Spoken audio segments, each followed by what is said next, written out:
Looking ahead to next Monday's election, where does Alberta and the western part of the country stand on the notion of separation? A new Angus Reid poll finds 25% of people in Alberta and 20% of people in Saskatchewan would vote for the provinces to exit Canada if a referendum were held today.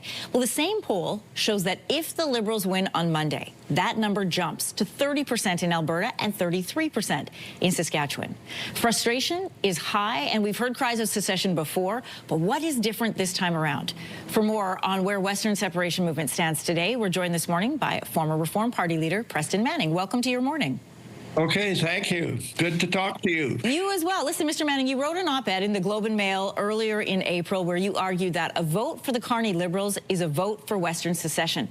What does Western Canada want that you believe the Liberals cannot deliver on? Does Alberta want more inclusion or less involvement from Ottawa? What is it? Well, I think just less, just doesn't want to be subjected to another 4 years of Liberal rule.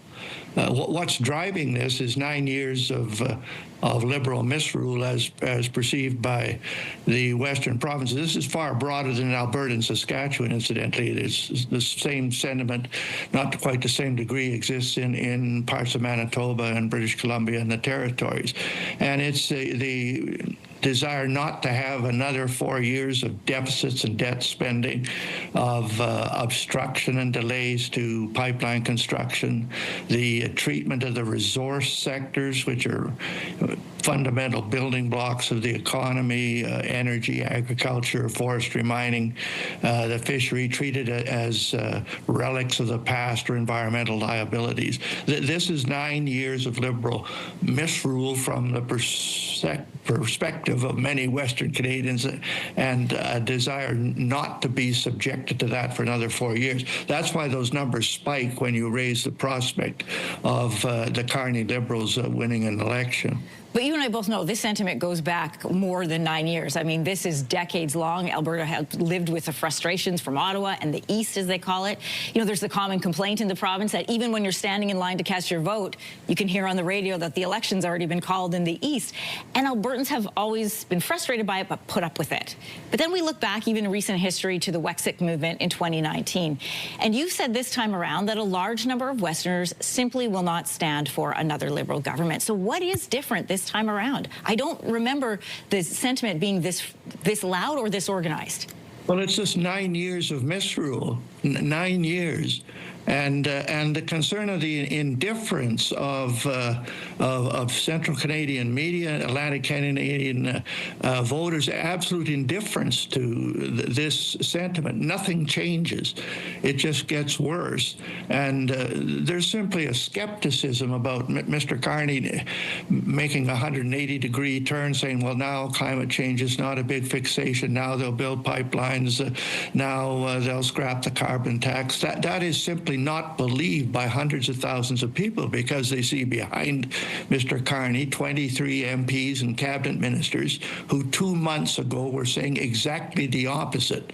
In fact, Mr. Carney 6 months ago would have been saying exactly the opposite. So there's a complete skepticism on the part of hundreds of thousands of people. And this is not just confined to Alberta. The fact that people in Central Canada even think this is just Alberta. No, this is Alberta, Saskatchewan, large parts of Manitoba, and northwestern and western British Columbia. I've listened to some of those podcasts, and I've watched some of the independent media and the interviews that have been given around this idea of separation and of secession. There's a lot of people wondering how that would work. Alberta, Saskatchewan, Manitoba are landlocked. You've got no access to ports if you don't have BC. So if a vote for the Liberals is a vote for secession and the Liberals win on Monday, what happens? Well, for one thing, that's why I say it's not confined to Alberta and Saskatchewan. It includes Manitoba, and it includes British Columbia, which gives you access to sea.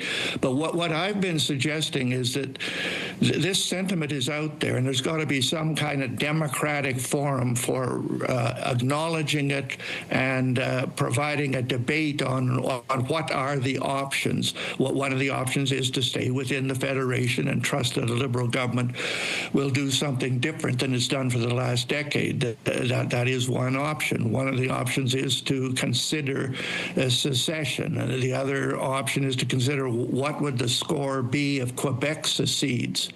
And now you're talking about, can Western Canada take its place within Confederation? Well, and I'm not advocating secession. I'm not advocating independence, but I'm advocating some kind of democratic form where those options and those questions that you're asking get debated and analyzed. What's the best thing to do for the West and for Canada?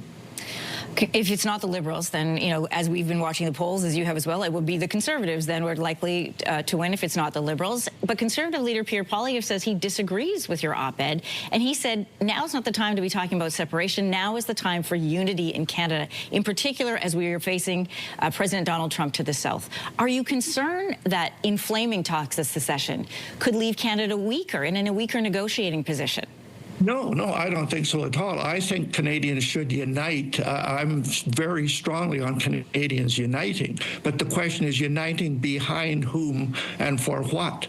I suggested that need to unite between a fresh, new administration that does not have all this baggage that comes with a Liberal administration. So I'm all in favor of uniting, but unite behind a fresh administration. And I suggest that fresh, new administration that doesn't have a track record of supporting climate change, that doesn't have a track record of crippling the resource sectors, that fresh new administration will be much stronger in negotiating with Trump and the Americans than a Liberal administration that has all that baggage that Trump is perfectly well aware of.